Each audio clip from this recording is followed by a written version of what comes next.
Okay, now we're coming up to Scenic Overlook number 1, which has this old lookout tower fallen over and crashed over here on the left. It looks like it's made out of metal, so I'm not sure how it could have fallen over and crashed because it's very solid construction. But you can see the trees actually growing up inside it. Yeah, that's real metal, and the trees are growing up inside it, and the trees look to be like they're at least 10 years old. So this thing has been here for a while. And here's the sign for it. In 1970, tightrope walker Carl Walenda used this tower to walk across the gorge. He walked from this overlook to the tower on the south rim. During his walk, he did two headstands. Which is amazing. He did 2 headstands while he was wire walking across this gorge from tower to tower. So I guess they didn't need the tower after his walk, so they just let it fall over, and there it is, falling over. And it used to be on these concrete foundation supports. It used to be bolted right onto those, and you can see when it fell over it bent that one huge 1¼ inch bolt all the way over with it.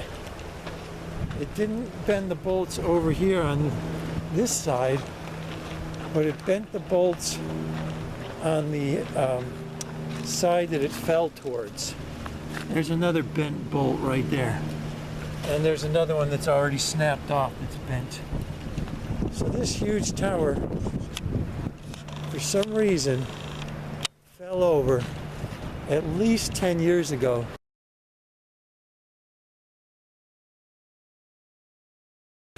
Okay, let's get a look at the gorge over here behind us. Looks like there's some binoculars over there. We can put a quarter in and look down into the gorge.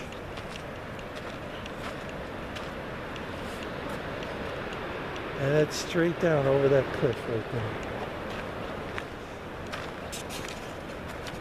there. Okay, here's the gorge to the north, and then panning all the way over to the left, to the south, all the way down 350 feet below us.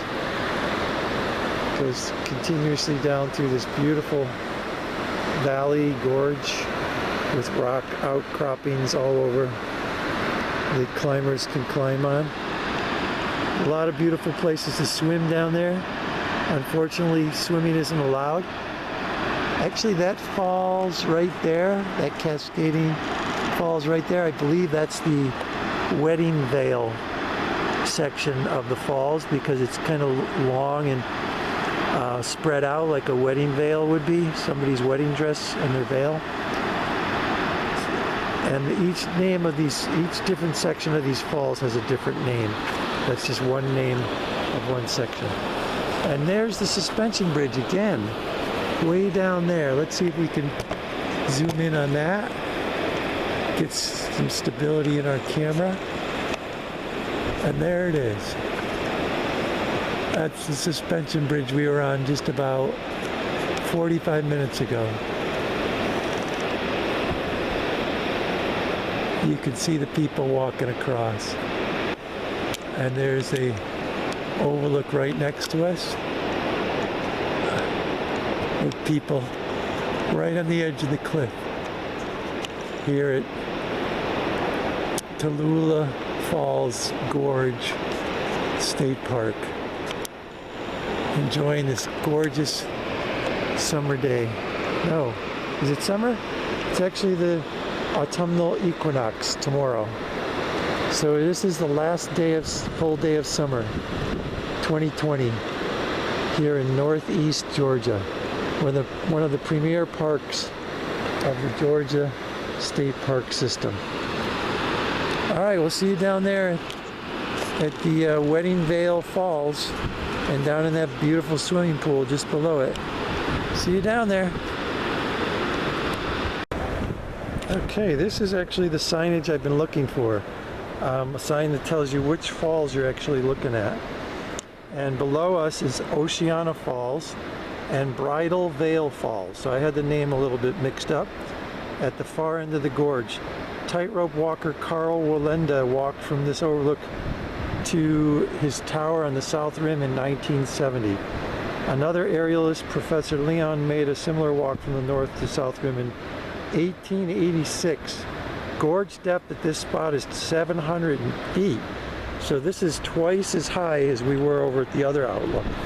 700 feet straight down to Bridal Veil Falls, and then Oceana Falls is over here behind those trees to the right.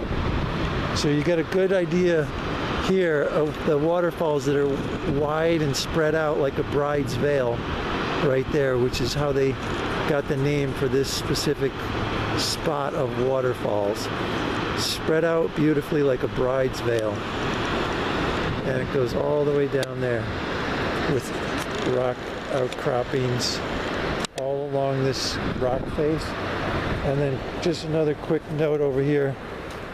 The turkey vulture is a very common bird in this area. Large dark brown bird of prey is often seen soaring slowly with wings held in a shallow V. It may eat some live prey, but its main food is carrion or dead animals. That's why I wouldn't exactly call it a bird of prey. It's more of a bird of salvage or scavenger. That's what I've heard it referred to in the past, a scavenger bird. I didn't know that it was technically a bird of prey. So yeah, we'll see you down there in the swimming holes at Bridal Veil Falls.